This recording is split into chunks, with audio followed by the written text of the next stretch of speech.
Right, here we go. So this is day two of our 5-day school growth challenge, and this is how to start and continue conversations that convert. So by the end of today's session, you'll know how to prospect authentically, how to start and deepen conversations naturally, how to build rapport without being salesy, how to qualify the right people, and how to guide conversations toward outcomes. Because as I mentioned yesterday, one of my number one isms, my Justinisms, is conversations about desired outcomes lead to sales. And that was important to go over yesterday because you want to guide people to be interested in those outcomes. Conversation outcome marketing. So this is something I coined. Call it COM, and COM stands for conversation outcome marketing. And you might have seen the post in my community where I recently enrolled a $6,000 client, and she's not in my school community. She never saw an offer page. All they did is have conversations with her where she was clear about the outcomes of what I offered. I also did a really high value session with her where she experienced some of the value I could offer her as part of the transformation as a client. So what is conversation outcome marketing? It is essentially just being a human, having conversation, building rapport, and guiding with questioning and getting to know people, and also sharing about yourself in a way that naturally opens up people to how you can help them. So it's not about pitching, it's not about extracting information, it's just genuine curiosity guided with intention. And it's also important that you know how to prospect and how to qualify people and how to guide a conversation because you don't want to get friend zoned. Right? Relationships and your dating friend zone is not being good is not good. And as you're prospecting and looking to attract and enroll clients, getting friend zone is also not good. Um, so questions, if you want to answer, have you gotten more clear on your business outcomes since yesterday? Have you thought about it? Have you improved your about page, your community? Feel free to share the chat if you'd like to. If anything's come up, let me continue here. All right, so why conversations fail? People are too aggressive, they pitch too soon, you talk to everyone, there's no filter, no discernment, you're wasting your time, you're spinning your wheels talking to people who will probably, possibly never buy. Or the conversations just say surface level, it may be fun, engaging, or entertaining, but they're not qualifying individuals. You're not moving them through your marketing and sales process. And marketing is how are they interested in what you're offering. Yesterday we talked about apples. Yeah, yesterday we talked about apples, right? So as a merchant at a marketplace, how do people become aware of your offers, right? So how do people become aware of what you're offering, even if it's through a conversation? And sometimes you end up looking desperate, again, getting friend zone, or you waste time with the wrong people. So the fix is again to get super clear on your outcomes and guide individuals with questions and allowing the conversation to have a natural progression. Looking at the comments here, sounds like this is designed for high ticket offers. If so, how do you define a high ticket price? Yeah, so I do work with a lot of coaches, creators, and consultants, and I do advocate for individuals to have a signature high ticket offer. And I would say, from what I often talk about with colleagues, that a high ticket offer is usually a minimum of $1,000. And I'd like to say why I focus on high ticket offers. And it's not so much about the price being $1,000 because you want to have a product or a service where you make at least 1,000. I like to focus on high ticket offers because the word premium comes with high ticket. Where as a coach or an expert or a consultant, you're looking to collapse time for people. You're looking to accelerate the results. And if that is true, then it warrants a premium high ticket price. So I hope that answers your question, Rich. Feel free to share in the comments if you like to. Have you ever gotten friend zoned with a potential ideal client, or have you ever been too aggressive with a potential client and you've lost them? I know I have. You can feel free to comment in the chat if you'd like to, and we'll continue on here.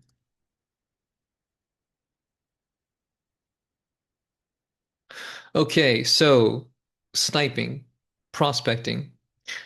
I call this lead gen snipering because lead gen is important. All businesses need to know how to generate leads. But we talked about it on our call yesterday. Sometimes people focus a little bit too much on volume. Lead gen volume, if you have enough leads, you'll never go poor. Hormozy says something to that effect. But also within that volume, what if you don't need as much volume because you're actually really targeted with who you're looking to attract? So lead gen snipering is something that comes to mind, or even just being like very specific and targeted with your prospecting. Um, and this is again something I've learned from Facebook. I do the same thing on school is there's a lot of information about who you're prospecting immediately available if you're aware of it and you click some buttons. So I do this and I encourage everyone to do this as well as you're engaging with people on school. Check out their profiles. You see their posts, you see their comments, like take a moment to check out their profile.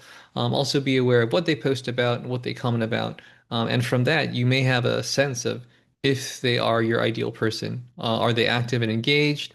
Do they align with what you offer? If yes, it's worth your time. If no, don't waste as much time engaging with those people unless you really enjoy engaging with them. But again, we're looking for engagement that grows your business, not just having fun and wasting time. And for a lot of coaches, creators, and consultants, it's not true for all entrepreneurs. Your ideal client is often a previous version of yourself. So that may be also something you're looking for as you engage with others. Okay. And as you respond to people, because part of the strategy is comments, right? Comments before you enter into the DMs. Um, if there's someone who I engage with and they're not a prospect, you can just give them the shorter comments. You don't have to spend the same amount of time and engagement on them just because they're engaging with you. And it's just practical. Like non-prospects, if you don't have the time or you don't have the energy, they can get a shorter comment or you can just give them an emoji. You're still responding, but again, the point is to spend time and attention on the right people. Um, what do you think about your ability to generate leads? Do you think you prospect effectively? Let me see here. Some comments before responding to the friend zone question. Yeah, friend zoned. Yeah, I've been there before, which is also why I teach some of this. I've gotten friend zoned a lot when I first started my business. Friend zone, aggressive. Nope. I've also been overly aggressive as well. I've been overly relational, didn't qualify people and make an invite or offer. And I've been too passive as well. Yeah, engagement that grows your business, not slows your business. Exactly, right? We're not looking for vanity metrics. We're not only looking to make friends and allies on school and on social media. We're looking to grow our businesses, which means paying clients. You currently spend way too much time on people who aren't your ICP. Okay. Yeah, I've been there, which is also why it's good to get as clear as possible so that you know. And we'll talk about that a little bit more in the consecutive slides as well. All right, so again, use what you already know. There's like a wealth of information available. Um, and before you reach out to someone, yeah, ICP is ideal customer profile. I use Avatar. ICP is ideal customer profile. I usually see ICA, ideal customer avatar, but it's all the same thing. It's just like who is it that you're looking to work with, right? For example, is it men? Is it women? Is it dads? Is it moms? Is it entrepreneurs? And a lot of this information you can glean without having to look too deeply into who someone is. So what I look for someone who is on school is like how active they are. I look at their school profile, their bio. I look for all those green check marks. If they're more active, that's really good. Where are they from? What does their bio say about them? And this is also something that I feel a lot of people miss out on because we're looking to build rapport and start a conversation with them. Um, you can use the information that is available in the conversation, right? You can bring something into the conversation because you've checked out a little bit about them. I'll give some examples in a bit. Um, what kind of communities are they in? What is their community about? From that, what are their interests, their values, or their lifestyle? What do they present? And do these align with your ICP or your ICA? Again, um, yeah, I enjoy a good IPA. Yeah. Income producing activities. That's another good IPA. Another kind of IPA is a good kind of beer, right? So all good kind of IPAs. And again, using some of the information to build that conversation without having to find out everything about them within the conversation. You can easily see like what city people are from often. It says their location. So oh, I see you're from Thailand. Oh, I see you're in Chiang Mai. Are you from San Francisco? I visited there a long time ago, and there's like a familiarity that you can easily build from the get-go. And I think a lot of people don't use that where familiarity and rapport is very beneficial in accelerating that trust dynamic. An easy one is the Myers-Briggs type, INFP, ANFP. We all have that there. Sam Ovens is a fan of it.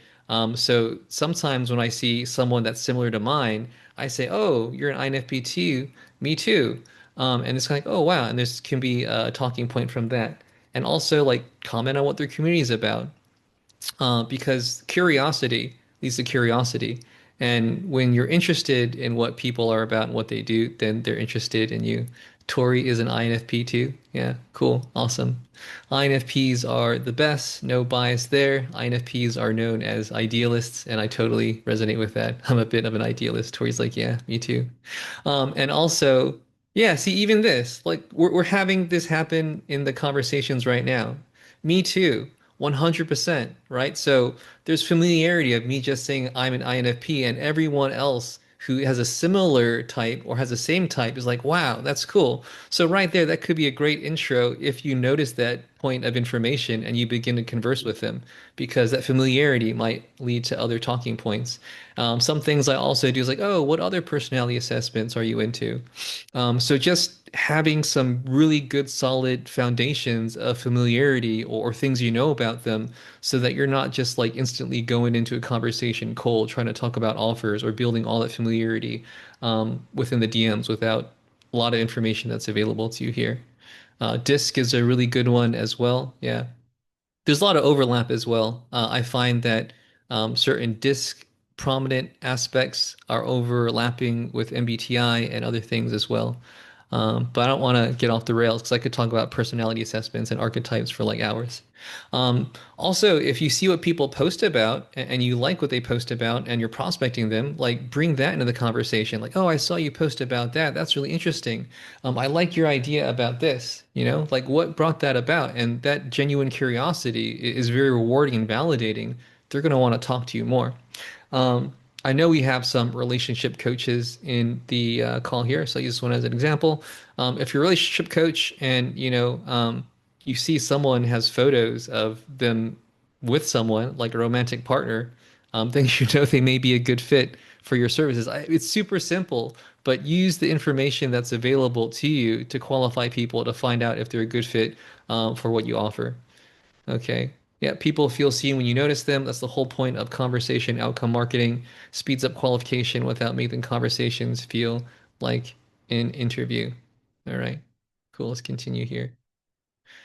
Do you leverage and use existing info and details about a prospect to have a conversation with them? Well, now that you're more aware of it, I think you can do it more. And just anything you find that you find interesting, you could use to start a conversation. Or if something about them, again, is similar to you, then you could also use that.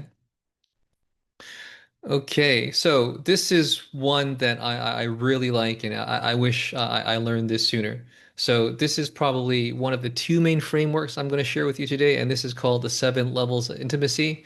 Um, and you can share examples of these seven levels in the chat as we go through them. So level one is cliches, two is facts, three is opinions, four is hopes and dreams, five is feelings, six is fears and failures, and seven is needs. And it's also good because as you're looking to qualify people or find out what problems people have, you want to get to number seven, which is their needs, their problems. So another reason why I like this is you're never unsure of what to say in a conversation. And I reference this sometimes, like, I've talked about a few cliches, I've talked about a few facts. I haven't really gotten their opinion on anything yet. Maybe I need to ask them some questions about what their opinions are about. And it's very progressive where people naturally open up and go to the next level if you've gone to the previous levels. And sure, you can jump around levels, but again, there's a framework for accelerating levels of intimacy. And the highest level of intimacy is, wow, this person's really opened up to you about the problems they have and how you may be able to help them. So I'll go through these. Cliches, if you want to, you can drop some cliches in the chat if there's cliches that you might want to use. And one thing that is great about the system is the more you are aware of this, you say some of the things over and over and over again in a way that is going to resonate with your ideal audience and client. So there's not a whole lot of guesswork. You just find certain things you say just work. So cliches, just genuine, general warmth, no risk. And because there's no risk, people can easily answer that. Like, hey, how long have you been on school? It's a super easy one, right? Because everyone's on school. Another one is like, hey, where are you from? Where are you located? Between cliche and facts. And then facts is just, what do you do? And this is really good because when you ask people what you do, it may be only a matter of time before they ask you what you do, which is when you want to be super clear on who you are and what you do, because the introduction may be your invitation to share your offers and your role and your expertise. So next is opinions, right? What do you think about school? What do you think about entrepreneurship? What do you think about paid tiers? I think about these things because I'm looking to qualify and build rapport with entrepreneurs, but it's going to be different for you, right? There's certain things that you want to ask individuals about related to your outcomes, which is again why outcomes are first, right? Because let's say again, you're a relationship coach. Like how important do you think communication is in relationships? Do you think people communicate enough? How often do you communicate with your partner? Right? Do you think communication is good with your partner? So again, it's a natural curiosity, but also targeted questions that allow people to open up about what's going on in their life in a way that may make sense for you to state your expertise and how you can help people. Okay, hopes and dreams, right? And this is even more where outcomes come in. So level four is where outcomes may come in. Like, oh, yeah. So what are your goals with your school community? It's easy for me to think about this because these are the ones I asked. But again, you want to think about what it is for you. Again, going into the relationship coaching example that I went over before. Oh yeah, so any goals with your partner coming up? Any dreams, aspirations, any trips planned? What would you like your relationship to be in like, the near future? What was it like before? Um, yeah, feelings, right? What do they feel day to day? Emotions, how do you feel about your business? How do you feel about your relationship with your partner? Do you think things could be better? Fears and failures, right? You're really getting people to open up and to be a little bit more vulnerable. And one thing that I also believe works quite effectively for this is something I call quid pro quo, where if you want people to open up about some of these aspects, it may be beneficial for you to open up a little bit as the expert, you may not want to open up a whole lot because you want to maintain your position of expertise. And but saying a little bit about some of these may make it easier for someone to open up as well. And the last one is needs. Like what do they actually need? Like what do they actually want? Which is again how we make offers, right? Our offers are the bridge to the problem that people have, and we have the solution. Yeah, vulnerability begets vulnerability. 100%. I like that one as well too. And going through the levels, most people don't get past level three. And also, you don't need to rush to level seven. One thing that I found works quite well for me, and just sharing that is just time. Sometimes rapport and increasing intimacy, which contributes to client conversions, is just time. And I used to make the mistake of trying to have way too much conversation in like a day or 2 days or a week, when just being aware that someone is a potential client and allowing that conversation to unfold over time can have a lot of benefit. All right, so what do you think about the seven levels? Is this useful? Do you have other frameworks for building rapport? Do you do any of these already? Feel free to drop in the comments, thoughts, building rapport, seven levels of intimacy. And even if it isn't a natural advantage of yours, I find that I'm a very curious person, which is definitely an advantage of mine, but I find this is true with a lot of individuals. Even if something isn't your natural advantage, you can be aware of frameworks and take steps to have that same advantage that comes to others naturally. So curiosity, simple, genuine interest in another person, reflecting their answers back so they feel heard. This is also something that is very effective in sales. When people say what they're going through, what they want, what they desire, you reflect it back to them, and it's like, is that what you're saying? And that is very meaningful as people really feel heard and seen. Asking questions not just to qualify, but asking questions because you really want to know and you're curious about those individuals. Again, responding in a way that makes people want to share more. And this is what I mentioned before, and I think it's a good time to mention it again. When you're genuinely curious about people, they get curious about you. It's reciprocity. It's how it works. Um, so this is when I found that it may be really. I just had this happen on a live call earlier today.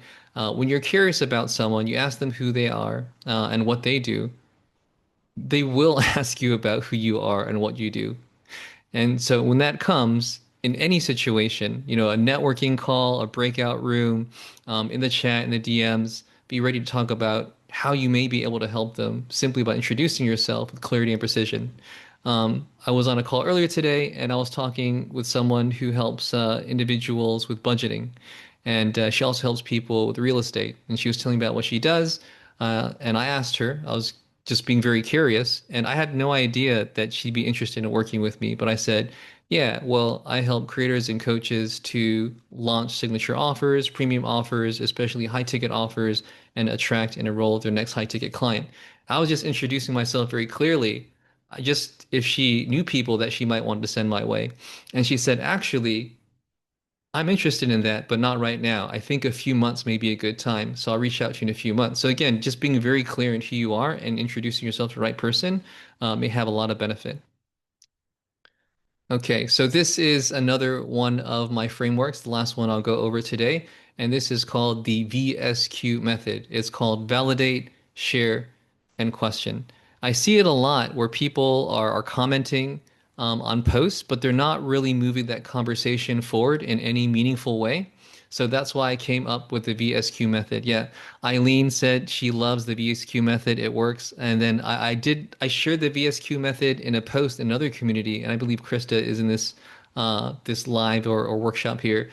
Krista used the VSQ method on me because I just taught it to her on that post. And I just wanted to continue to talk with her because it's so genuine, right? One, you validate what someone is expressed either from their post or from their comment. So there's a recognition aspect of it. They feel validated, they feel seen. And then you share some aspect of your own experience, your own thoughts, your own opinions. So again, that quid pro quo, you're sharing a little bit about yourself and then you ask a question to keep the conversation going. And from what I've observed, like this is how people naturally build rapport, even without awareness of this framework. So with awareness of this framework, you can do this even more effectively. So are your comments starting conversations or ending them? Because again, the goal is to get people in the DMs, to invite them to your community or to invite them to a call. And also part of the strategy is that you use your warm outreach messages, again, 10 a week, to say, I'm really enjoying this conversation. Is it okay to send you a message in the DMs? Or you just send them a message in the DMs because you're enjoying the conversation, you sense it's a good time for that. Well, how can you accelerate that rapport in a way that it makes sense to send a warm outreach message? Well, the 7 levels of intimacy and the VSQ method. All right, let's going through some of this here. Yep, being naturally curious is something you develop. It never used to be a part of who you are, but it definitely is now. Yeah, totally. Awareness, intention, and choice. VSQ is basically the approach I use in my podcast interviews. Yeah, right. So again, it's a framework, but as I'm seeing here in the comments, a lot of you do this naturally already, and being aware of a framework allows you to do it even more. Like when I saw the 7 levels of intimacy, I was like, wow, I do a lot of this already. By being aware of it more, you can do it more intentionally, more effectively, and it can also be something you teach when you have a framework. Okay, yeah, let's continue here. So a few examples of conversation outcome marketing in action.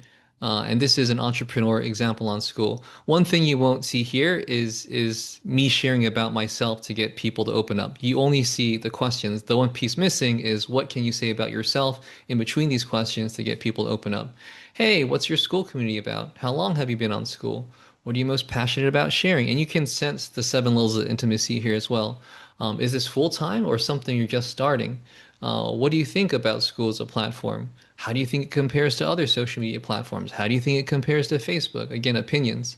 What are your goals for the community? How's it going finding new members? And it's a natural progression, but of course, I'm curious to know if they're struggling to find new members or if they're struggling to monetize their community. And it doesn't seem overly pitchy or salesy because there's a natural progression to the evolution of the questions. What's your current method for getting clients? No pitch, just curiosity. The challenges surface on their own. And, it was mentioned on yesterday's calls, how do I not seem desperate? Well, just be curious and ask questions that get people to open up in a very natural way. Yeah, share information, details about yourself, so it's natural for other people to share more about themselves as well. Now, let's looking here. Yeah, cool. Let's continue. So this is another example. This is a competence example, right? Hey, where are you based? What do you do? How long you been doing that? How are things going with that right now? What do you like about it? What do you not like about it? What do you not like about your job? What do you like about your job? Any goals for this year? Any aspirations for this year? Anything you're looking forward to? Oh, is there anything hard about that? Any difficulty about that? Well, what do you think it's difficult? Like what gets in your way of that? Do you think confidence or self-doubt affects that? And it's a general example, right? It'd be uh, more real if there was an actual person to talk to, but you see the progression. Um, and if you are an entrepreneur who helps with unshakable confidence so people can stop guessing themselves and start showing up consistently, then by saying that, people may qualify themselves by this flow of questions and also being clear about who you are and how you help. All right. So again, you don't sell confidence, you have a conversation that makes people realize that they want and need more confidence. Okay, I think we're almost at the end here. It's a pretty quick lesson, just some frameworks and suggestions for things that may benefit you. Don't rush the conversation. You never know when someone you're talking to may be ready for your help. It's all about timing. And I feel there's a lot of experts out there who just look for the sale right away, but it's relationships and it's timing. So be curious about people, they get curious about you. When they ask what you do, be super clear, super crystal clear, and also make it so that what you say you do is a desirable outcome at the same time. The right people will self-identify themselves, and you may be surprised. People may say they're interested in finding out more without you even thinking that there's someone that you could help, which has happened to me before many times.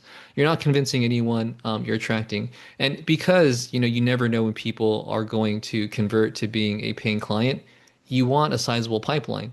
You want to continue to grow the pipeline because you don't know when people are going to be ready to work with you. Um, that said, are you actively growing your pipeline? Are you talking about what you do? Do enough people know what you are selling at the market? Because if no one knows that you're selling shiny red apples, then no one is buying your shiny red apples. If no one knows who you are, no one knows what you offer, then you're not going to be able to sell what you offer. So in wrapping things up, comment, DM, call. There's only one of two ways to do the warm outreach again. It's just like you ask permission to move into the chat, kind of like option one. Really enjoying this conversation. Cool if we continue the DMs. I know some people really blowing up the comments here. Let's move to the DMs so we don't continue to blow up the comments. Or let's not hijack this post. Let's move in the DMs. Or you just move into the combo without asking for permission or the invitation. And also like getting clear on what you include in your community so that you can invite people. Like yesterday, we talked about the outcomes, the free value, the lead magnets, right? If at any point you're having a conversation, you're going through the 7 levels of intimacy, you're doing the VSQ method. If someone talks about something that you offer, they're interested in inviting the community. It's like, oh, by the way, I have a community where we do a weekly call, and I guide people through activities and mindset shifts so they can be more confident. Actually, it sounds like you're looking to improve your relationship. I have a free community about improving your relationship with your partner. Would you want to come check that out? So again, it's very invitational, and you're waiting for the right opportunity to make the invitation. Yep, two paths: invite people to your community or get them on a call. If you get them on a call first, then invite them to your community. If you invite them to your community and they do that first, then invite them to a call. So it's A or B. That's what it is. And then after they do one, then you invite them to the other. Do whatever one makes sense first. And reminder, 10 warm outreach on school. Use them all every week. Use them all. Use them in a targeted way. That's 40 conversations. You can start a month just from the outreach. But of course, you can start even more conversations with people by joining their communities or by them joining yours. Are you doing enough warm outreach? Okay, so today's assignment is I'm reading this one here. This is important to have a system to track conversations with your ICA. Yeah. So I'll talk briefly on this. If you're just starting, just have the conversations. Don't worry about tracking. Um, and once you have more conversations than you can keep track of, and you see people like falling through the cracks, then I would consider investing or considering some sort of tracking system, a CRM, customer relationship management system. All right, so today's assignment, write your one core outcome in one sentence. If you know it, it could be fun to figure out even more clearly. Your one outcome in one sentence. I almost always ask this on clarity calls or discovery calls, like what is the one outcome that you offer in one sentence? And if you're going to have conversations about outcomes, get super clear. Most people get caught off guard. They can't say what they do in one sentence in a very desirable way. Snipe at least 5 profiles in a target community. Begin to engage with them. Don't engage with everyone. 5 people at least who you feel are good fit for what you do and what you offer potentially. Practice the VSQ method on at least 3 comments or 3 posts just to get used to it. Super simple, but it becomes a habit. You think about it less the more you do it. Move at least 1 comment to the DMs. Send 3 invitational messages. If ambitious, book at least 1 call from these new strategies. Tomorrow's call will be about what to post in groups, post hooks, content congruency, considering comments as contents, content, school leaderboard strategies for visibility, how to climb leaderboards faster and more effectively, and how to bump your posts in target groups for more visibility.